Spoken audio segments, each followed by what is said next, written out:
کچھ کشمیر میں ہو رہا ہے، جو ہو چکا ہے، جو یہ حکومت کر رہی ہے کشمیر کے ساتھ، میں ریکارڈ پہ بتاؤں گا آپ کو.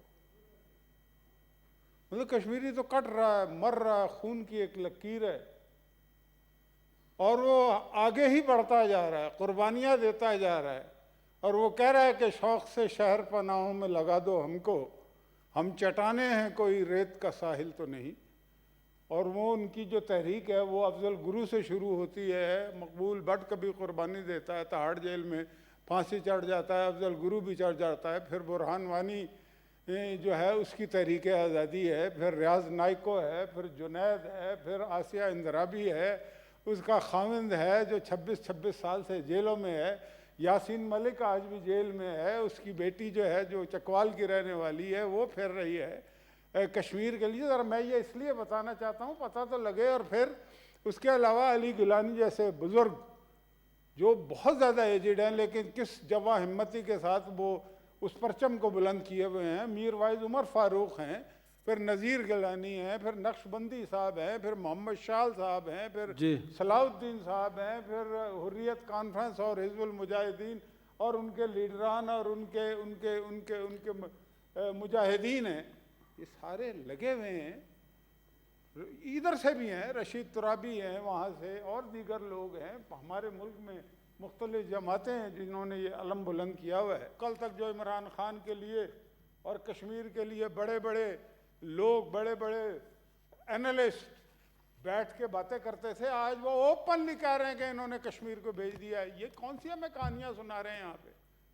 اور افسوس یہ ہے کہ پارلیمان کے اندر کھڑے ہو کر ہم اپنے دشمنوں کے ہاتھ مضبوط کرتے ہیں ایسے بیانات دے کر کہ کشمیر کا سودا ہو گیا. کشمیر کا سودا کوئی نہیں کر سکتا. ہم نے اس وقت بھی نہیں کہا کہ کشمیر کا سودا ہو گیا جب یہاں کے سٹنگ پرائم منسٹر محترم نواز شریف صاحب مودی کی اوتھ ٹیکنگ میں انڈیا میں جاتے ہیں تو ایک روایت رہی یہاں پر کہ جو بھی پاکستانی رہنما لیڈر وہ بھارت جاتا ہے وہ وہاں پر حریت کے رہنماؤں سے ملاقات کرتا ہے. آپ نے روایت وہ توڑی، اور نہ صرف وہ روایت توڑی، حریت کے رہنماؤں سے ملاقات نہیں کی. کس سے ملاقات کی؟ سجن جندال کے ساتھ، اپنے سودوں کے لیے، اپنے کاروبار کے لیے. آپ بات کرتے ہیں کشمیر کے سودا کرنے کی؟ پہلے اپنے گریبان میں جھانکے. وہ مودی جس کے ہاتھ آج رنگے ہوئے ہیں کشمیری مسلمانوں سے، وہ اسٹیٹ وزٹ پر نہیں، پرائیویٹ وزٹ پر آپ کے گھر تشریف لے کر آتا ہے. آپ اس کی میزبانی کرتے ہیں، آپ اس کو بلاتے ہیں، اور سجن جندال کو آپ لے کر جاتے ہیں پہاڑوں پر اور باتیں کرتے ہیں کاروباری، اور ہمیں کہتے ہیں کشمیر کا سودا. باہر سے ایسے ایسے لوگوں کو لا کے کیبنٹ میں بٹھا دیا گیا جس کی پاکستانی قانون اجازت نہیں دیتا، ان کو لا کے بٹھا دیے گئے، اور بڑے فخر سے بیان کر رہے ہیں کہ جی ہم نے دیکھے پاکستان، ہر ایک کو ہر کام پاکستان کی تاریخ میں پہلی دفعہ یہ حکومت کرتی. انہیں پتہ ہی نہیں ہے پاکستان میں ہوا کیا کیا ہے. کہتے ہیں جی ہم نے جناب ان کے اثاثے جو ہیں ڈکلیئر کر دیے. بھائی یہ کوئی فخر کی بات نہیں ہے. انہوں نے کرائم کیا، 2 سال تک ڈکلیئر کیسے نہیں کیے؟ اس کا کون جواب دے گا؟ یا ان کی منی ٹریل کہاں ہے؟ منی ٹریل مانگتے تھے نا. نواز شریف کے خلاف تو 1 روپے کی کرپشن نہیں ثابت کر سکے نا، اسی لیے کہا کہ بچے سے تنخواہ نہیں ملی تھی. اب بتائیں منی ٹریل کہاں ہے؟ کتنا ٹیکس دیا ہے؟ کیوں 2 سال تک آپ ایف بی آر میں آپ نے اپنے اے ٹی ایم نمبر نہیں لیے؟ ٹیکس کیوں نہیں دیا؟ یہ ہے اصل بات. اس کو چھپانے کے لیے کہتے ہیں دیکھیں جی ہم نے کتنی بڑی توپ چلائی. کیا توپ چلائی ہے بھائی؟ آپ نے ٹیکس نہیں دیا، آپ پاکستان کے عوام کی تقدیر کا فیصلہ کر رہے ہیں کیبنٹ میں بیٹھ کے. آپ ہوتے کون ہیں؟ آپ کا تعلق کیا ہے؟ اور میں یہ اپنے بھائیوں سے کہنا چاہتا ہوں جو پی ٹی آئی کے اصل لوگ ہیں کہ ان کا پی ٹی آئی سے کوئی تعلق نہیں ہے اثاثوں کی.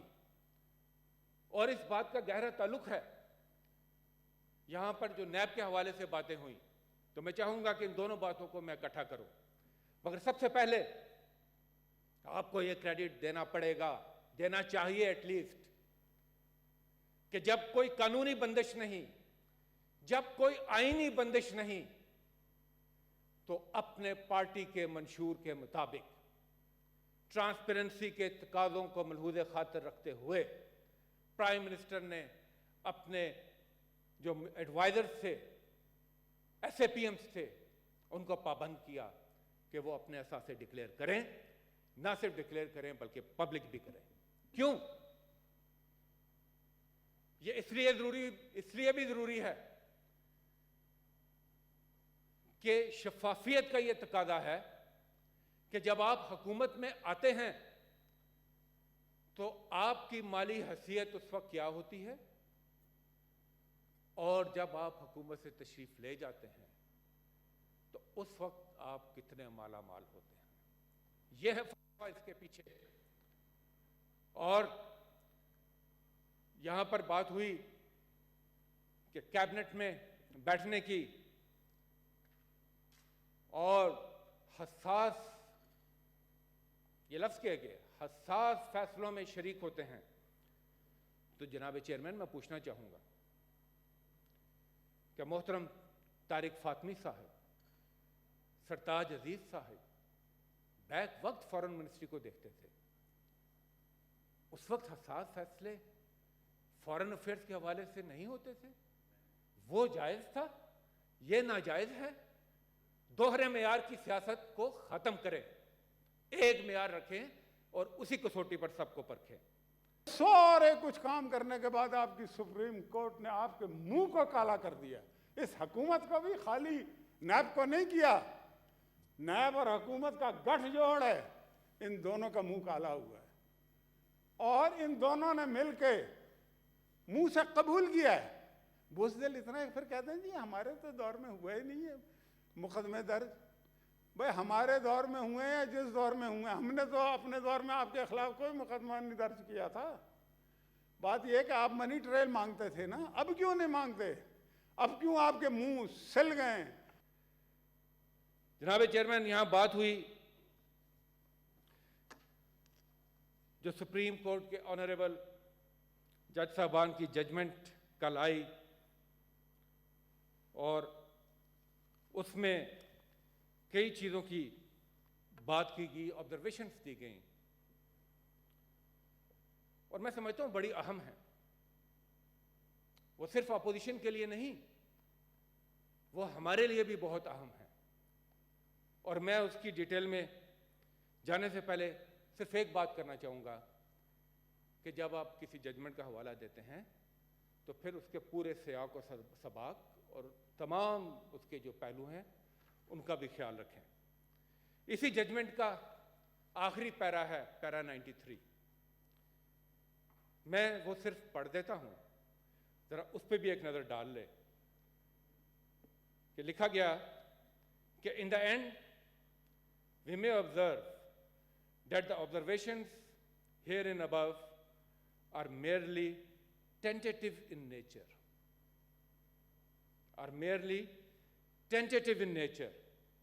and shall have no bearing on the outcome of reference۔ یہ میں نے اسی ججمنٹ سے پڑھا جس ججمنٹ کا یہاں ذکر ہوا۔ دوسری بات، جب ہم سپریم کورٹ کی ججمنٹس کی بات کرتے ہیں، فیصلوں کی بات کرتے ہیں، تو پھر ان کا احترام، ان سے رہنمائی حاصل کرنا، وہ تمام فیصلوں پر لاگو ہوتا ہے۔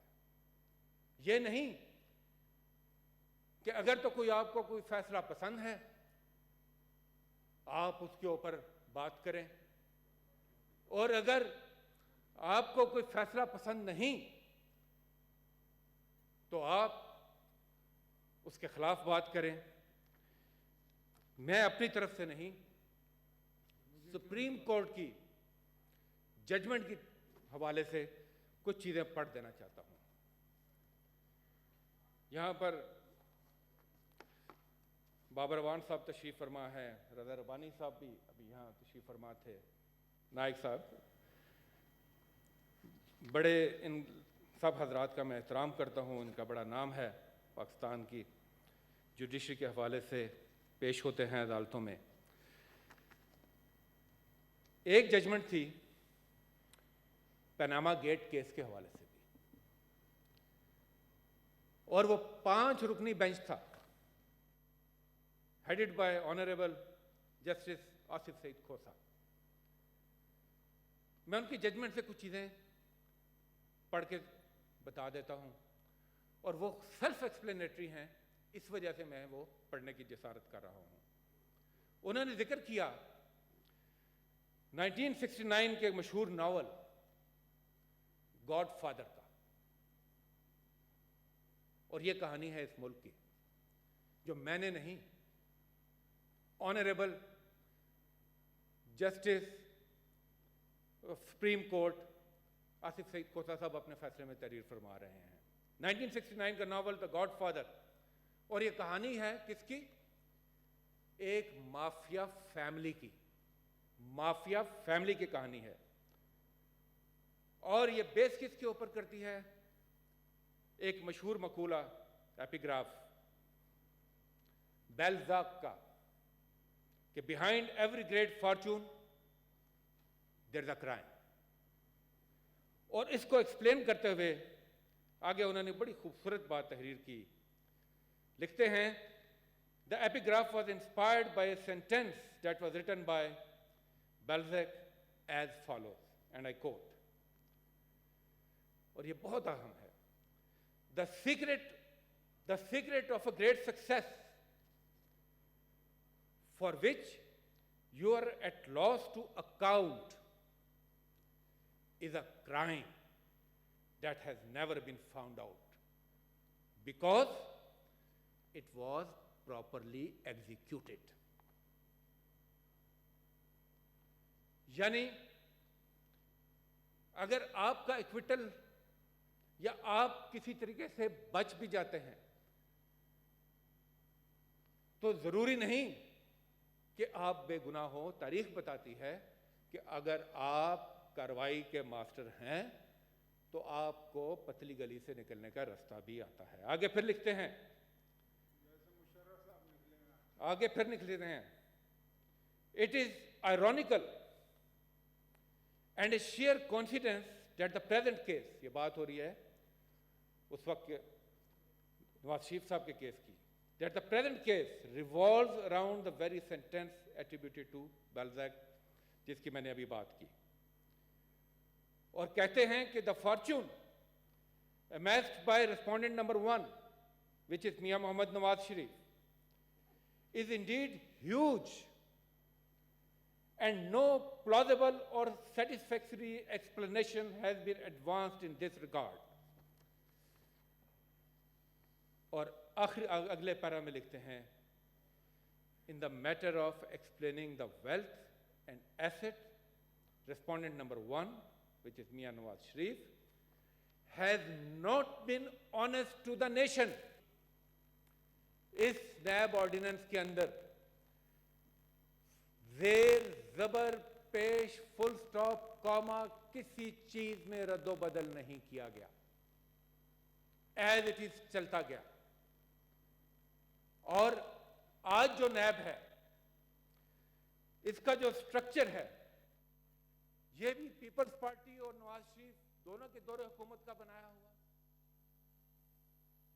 جو آج چیئرمین ہیں نیب کے یہ بھی ان دونوں کے دور حکومت سے, جو اپوائنٹمنٹس ہیں یہ بھی اسی وقت سے, اور 90% کم از کم مقدمات بھی اسی دور کے ہیں. اگر کسی نے نیب کے قانون میں تبدیلی کی کوشش کی تو وہ بھی پی ٹی آئی تھی. یہ جو انتقامی کارروائیاں ہو رہی ہیں نیب کے ذریعے سے جو صرف اپوزیشن کے خلاف ہوئی ہیں, اب سعد رفیق اور سلمان رفیق کل ہوں گے تو بڑے خوش, لیکن مجھے بتائیں نا کہ 2 سال ان کے بچوں نے تو تکلیف اٹھائی ہے نا، اس کا کون ذمہ دار ہے؟ خاقان عباسی کے کل انہوں نے سارے اکاؤنٹ سیز کر دیے. یہ وہی خاقان عباسی ہے جس کے بارے میں یہ کبھی سوچا نہیں ہوگا کسی نے کہ یہ جو موجودہ ہیں ہمارے عمران خان، انہوں نے باہر کے ملک میں جا کے کہا کہ جی میں نے اس کو اندر کر دیا. لو جی.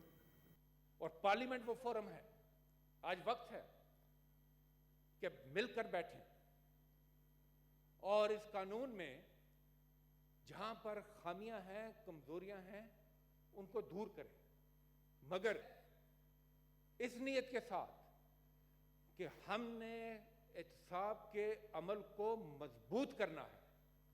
اس لیے نہیں کہ ہم اس کو ایک ذریعہ بنائیں کرپشن بچاؤ مہم کے لیے. احتساب کے عمل کو مضبوط کرنا ہے، اس کو فیئر اور ٹرانسپیرنٹ بنانا ہے.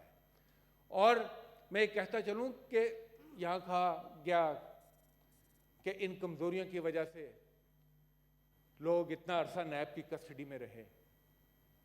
تو جناب تحریک انصاف کے منسٹرز بھی اپنی گورنمنٹ میں اسی آزمائش سے گزرے. تو یہ دونوں طرف یہ معاملات نظر آئے.